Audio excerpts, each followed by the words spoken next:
Alright, well, I am out of practice because I spent the past few weeks uh, studying, taking tests, doing taxes, and cutting grass. And sleeping. Well, I haven't been sleeping for the past few weeks, but anyway. The Keystation 61 6-month review. Is it worth it? Yes.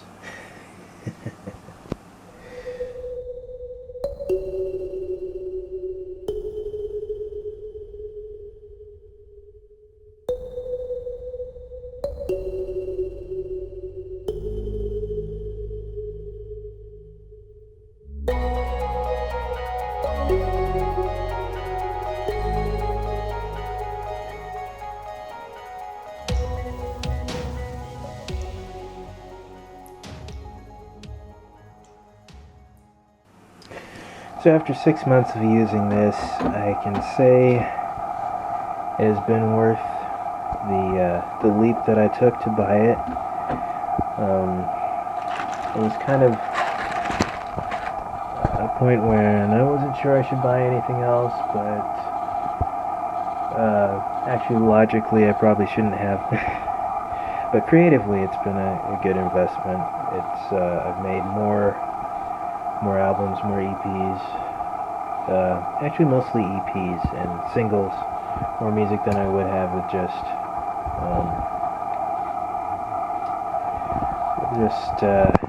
this, or even with the X key, as good as that is. So one of the things I didn't really show too much was the bundled software, and that's what I think adds value to this, besides the touch, because the touch on this is the best I've felt on semi-weighted keyboards so far. I might even say it's better than, well, no, it's comparable to the DGX 505, I think. But it sounds way better because of the Sonivox 88 Ensemble, which we'll pull up right here. This is part of the software bundle, and the 88 Ensemble is sampled from, I believe, a Steinway grand piano, and this is a default setting. Well, sort of. I've done a little bit with the equalizer. Funny story, when I first went to adjust these, I was doing them like up, that far halfway, and then I realized this was 18 dB of throw, so just making these massive changes in the distortion was more than you want to hear on a piano. Anyway, so that is one of the reasons why it's worth it, is it comes with virtual piano. So if you're a pianist, or even if you're not, it has this pristine piano sound, which if you tweak like I've done a little bit here, you can get some really good results. Also, well, I really didn't leave any air in there. Also, it comes with Expand 2, which I also have with Pro Tools First. And right now I have it set with the bigger legato strings. Let's listen to those.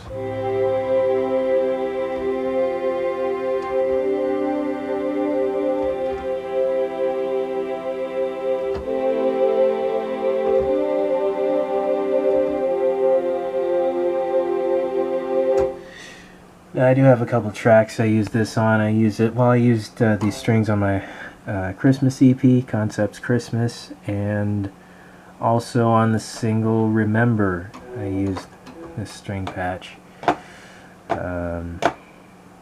So Expand 2 it's a songwriter's tool. It basically has everything from pads to synths to ambient sound. I haven't gone through all of these, honestly.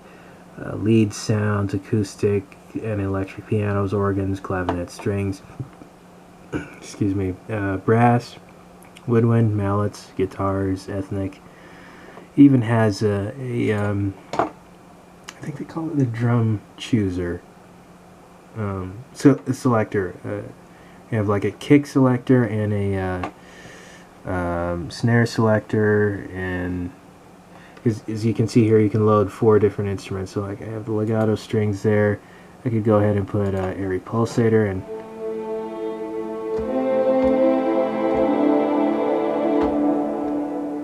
sounds a little bit scary actually, and so on. I can go ahead and let's add a time flectum.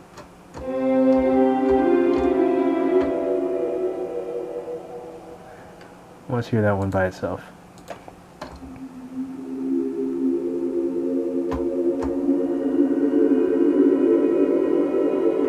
Sounds like some of my reactor patches.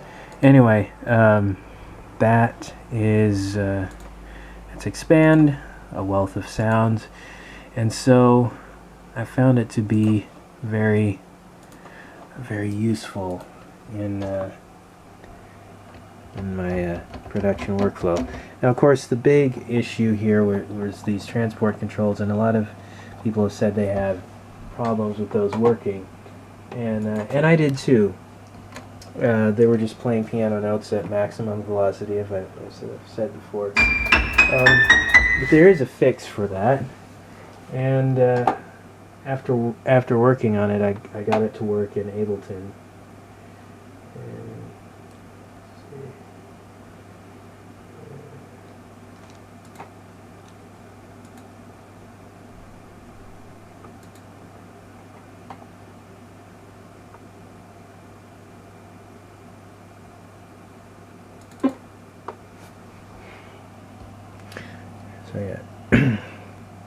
So yeah, I got it to work in.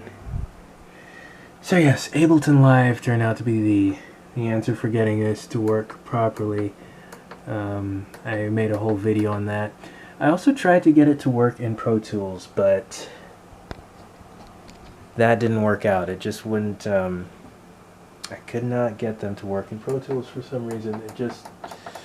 It wouldn't. Yeah, I followed the instructions and nothing. So I'm not sure on that. If anyone has been able to get them to work, let me know. For me, it doesn't really matter that much because I don't use them that much. I mean, I could, but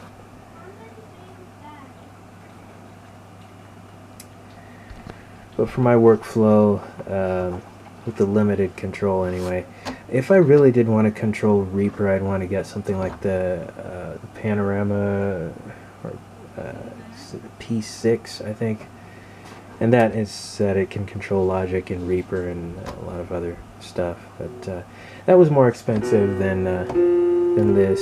So all in all, yes, I'm very happy with the purchase, and yeah, I got it to work a little bit. And see.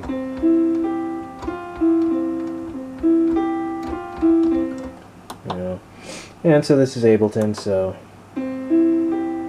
yeah.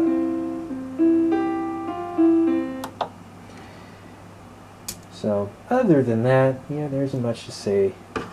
Quality's still good. I've been very careful with it, so you know, it's still this volume knob. I don't know if I mentioned that before. That's helped sometimes when I'm doing instruments. I want to do a nice fade out. Adjust the volume on them, but as far as controlling faders and other stuff, I haven't really used it for that. I do that with my mouse and keyboard as I used to. So alright, that has been a 6-month review of the Keystation 61. Before I go though, I do have socials down below. I've gotten a few questions. Well, do you have SoundCloud? Do you have Twitter? Yes, it's in the description box, but who reads that? So look down below, you'll find those links. And see you next time. Okay.